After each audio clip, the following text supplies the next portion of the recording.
Hello दोस्तों, स्वागत है आपका मिस्टीरियस फैक्ट्स की इस नई वीडियो में। मैं हूं आपका होस्ट हर्ष। आज मैं आपको एक ऐसे हीरे के बारे में बताना चाहूँगा जो पहले समृद्धि और सौभाग्य का प्रतीक था, पर बाद में वही हीरा लोगों के जीवन में नाकामी, परेशानी और मौत का कारण बना। हम बात कर रहे हैं भगवान इंद्र के नीलमणि हीरे के बारे में, जिसे आज दिल्ली पर्पल सफ़ायर के नाम से भी जाना जाता है। जैसा कि आप सभी जानते हैं कि भारत से कई बेशकीमती हीरे जवाहरात लूटकर मुगल और अंग्रेज़ अपने देश ले गए। इस नीलमणि हीरे को भी लूटकर अंग्रेज़ों द्वारा विदेश ले जाया गया। बात 19वीं शताब्दी की है, जब ब्रिटिशर्स अनेक भारतीय मंदिरों को लूट रहे थे। उत्तर प्रदेश के कानपुर जिले में भगवान इंद्र को समर्पित एक मंदिर था, जहाँ पर बहुत बेशकीमती हीरे तथा सोने के आभूषण थे। नीलमणि भी इन्हीं में से एक था। ये नीलमणि भगवान इंद्र के मुकुट में लगाया गया था।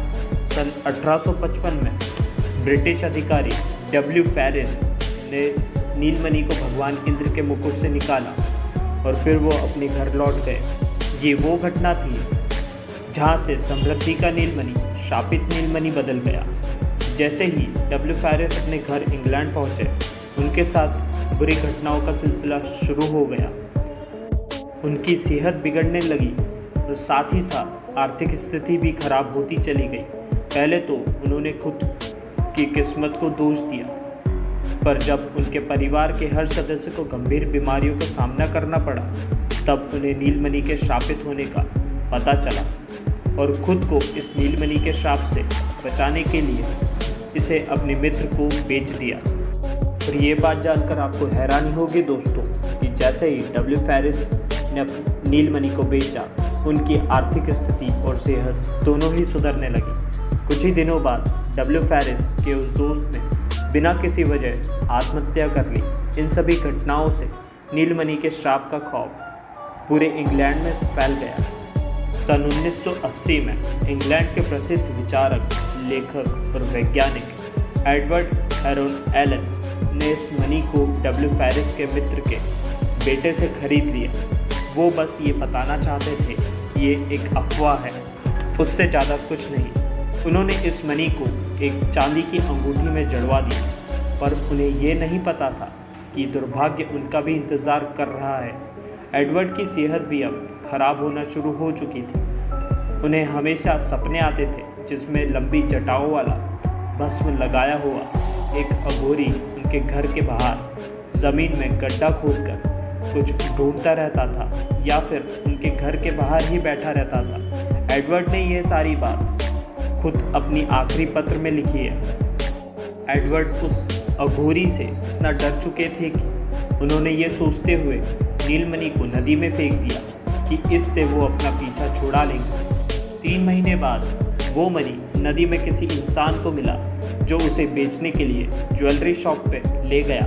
दुकान के मालिक ने श्रापित नीलमणि को पहचान कर इसे फिर से एडवर्ड को ला कर दे दिया, क्योंकि वो इस नीलमणि के श्राप को अच्छी तरीके से जानता था। पूरे इंग्लैंड में ये नीलमणि चर्चा का विषय थी। एडवर्ड को ऐसे सपने बहुत परेशान कर रहे थे। एडवर्ड ने कई बार इसे बेचने की कोशिश की, पर किसी ने इस मणि को नहीं खरीदा। हार कर इस श्रापित मणि को अपने घर के एक कमरे में ही बंद कर दिया। एक दिन एडवर्ड के एक मित्र, जो कि एक गायक थे, उनके बहुत आग्रह करने पर एडवर्ड ने कमरे को खोल उस मणि को उन्हें दिखाया।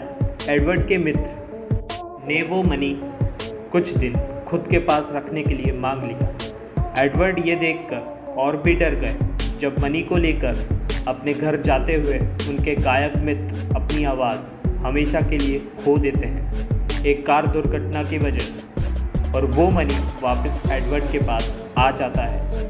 अपनी हाल ही में पैदा हुई लड़की को इस मणि के श्राप से बचाने के लिए एडवर्ड ने इस नीलमणि को 7 बक्सों में कैद कर दिया। उन्होंने इस बक्से पर यह आदेश लिखवाया कि इस बक्से को मेरी मौत के 33 साल बाद ही खोला जाए। एडवर्ड की मृत्यु 1943 में हुई। फिर उस बॉक्स को नेशनल हिस्ट्री म्यूजियम लंदन में 33 सालों के लिए रख दिया गया। पर 1972 में ही मनी को देखने के लिए किसी ने वो बक्से को खोल दिया। बक्से के अंदर नीलमणि और साथ ही में एडवर्ड का एक खत था जिसमें लिखा था, जो भी इस बक्से को खोले इस मनी को समुद्र में फेंक दिया जाए। इस मनी की सुंदरता में ना पड़ते हुए इसके श्राप को खत्म करने का यही एक तरीका है। पर मैं बताना चाहूँगा कि आज भी ये मनी और एडवर्ड का वो खत नेशनल हिस्ट्री म्यूज़ियम लंदन में है, लोगों के देखने के लिए रखा गया है। तो दोस्तों, क्या लगता है आपको, क्या ये मनी सच में शापित था? कमेंट करके अपनी राय ज़रूर बताएं। साथ ही वीडियो को लाइक और शेयर करें एंड चैनल को सब्सक्राइब कर बेल आइकन को प्रेस करें ताकि आप हमारी फ्यूचर में आने वाली वीडियो मिस ना करें। वीडियो देखने के लिए आपका धन्यवाद। Thank you so much.